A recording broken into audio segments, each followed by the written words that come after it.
大家好，我是家宝妈妈。今天我们来做非常好吃的生煎包。中筋面粉450克，加入3克的酵母，再加入7克的白糖。如果您不喜欢加糖呢，这个糖也可以不加。再加入1.5克的盐，加盐可以让这个面团有更好的筋性。我们再加入一点点的泡打粉2克，可以让这个面团发起来之后稳定性好。把这几样东西呢搅拌混合好了以后，我又加入了1勺约7毫升的食用油，搅拌混合，然后加入室温的凉水270毫升。这个水量呢，由于面粉的不同，大家可以根据自己的面粉呢来增减调整这个用水的量。这个水量呢，我们不要一次全部加入。如果您不知道怎么样来和这个面团呢，那就看我怎么样来和这团面的吧。我一般都是少量多次的加入这个水，就像这样，多半是旋转按压，这样的话呢，把盆壁上的干面粉也都带到了面团上。面团和好以后，盖上盖子，先醒面15到20分钟。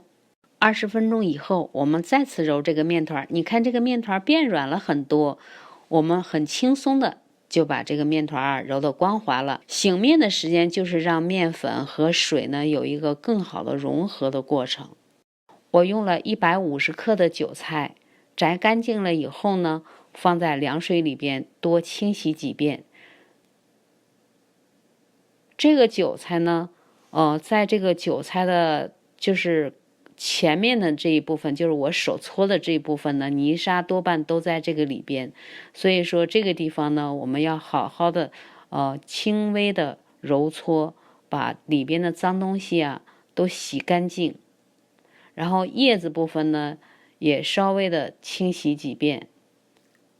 这个韭菜我们确保一定要清洗干净哦，控干水分，把这个韭菜切碎。韭菜切记千万不可以像剁其他饺子馅一样咔咔咔的剁，就是这样切碎就好。这是虾100克，我买的这个虾已经是去掉虾线开背的白虾。我们把这个虾皮给剥掉，剥掉了之后清洗几遍，然后控干水分，拿刀从中间片开，片开了以后呢，我们给它用刀稍微的切一切，不用给它剁成虾米，就这样切碎就好，放在一旁备用。这是300克的猪肉馅，我又准备了70毫升的鸡汤，如果没有鸡汤也可以用骨头汤或者是凉水代替。我分了3到4次把这个70毫升的鸡汤加到了这个猪肉馅里边，每加一次我都用筷子来搅拌，按照相同的方向。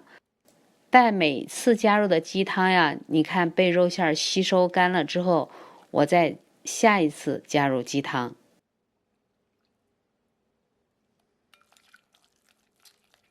这个猪肉馅是不是变得稀了很多？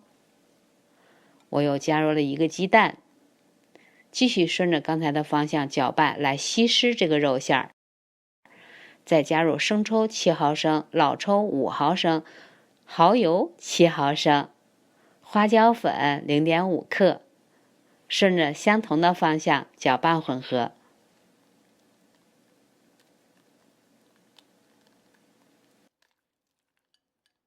放入虾，再稍微的搅拌混合。拌肉馅记住最后加盐7克，搅拌混合。你看这个肉馅是不是变得粘稠了起来？非常的有韧性，粘稠。我们把肉馅放到盆的一边，在另一边呢倒入切好的韭菜，在韭菜里边加入15毫升的炒菜油，15毫升的芝麻油。先把韭菜和油搅拌混合，这样韭菜呢就不出水了。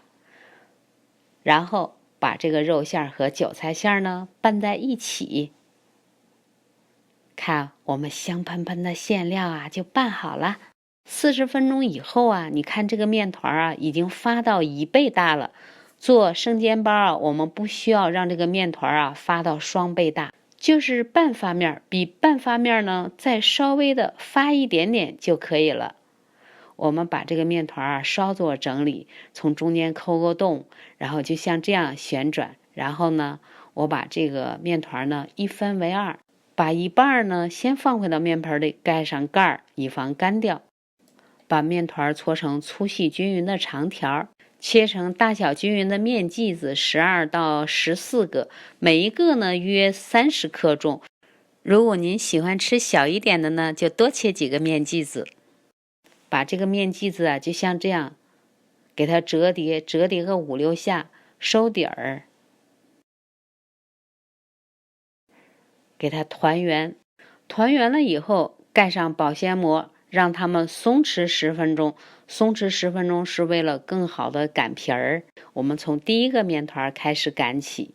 这个整理好的面团啊，它们都是一样的重量，可以轻松的擀成圆圆的，而且薄厚也是均匀，大小也是一致的。把皮儿擀成中间厚、四周薄的，直径约8到10厘米就可以了，不用太大。然后开始包，用第2个手指头的关节，就这样，非常轻松的。你看这个褶儿大小也是非常的均匀，捏了大约18到20个褶儿就可以了。烧口捏紧，一个漂亮的包子我们就包好了。把它们都包好了以后，就放在面板上，也可以盖上一块布，或者是不盖布都可以，静置10到15分钟。平底不粘锅，直径是30厘米。加热了以后，倒入油15毫升，油不用太多。把这个包子呢，逐个的摆进去。包子与包子之间呢，留一点距离。中大火约1分钟，包子底部变得金黄。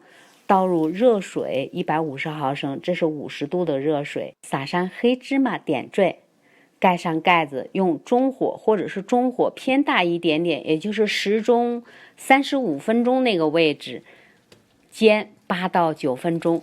你可以听到呲呲啦啦的声音，水基本上就干了。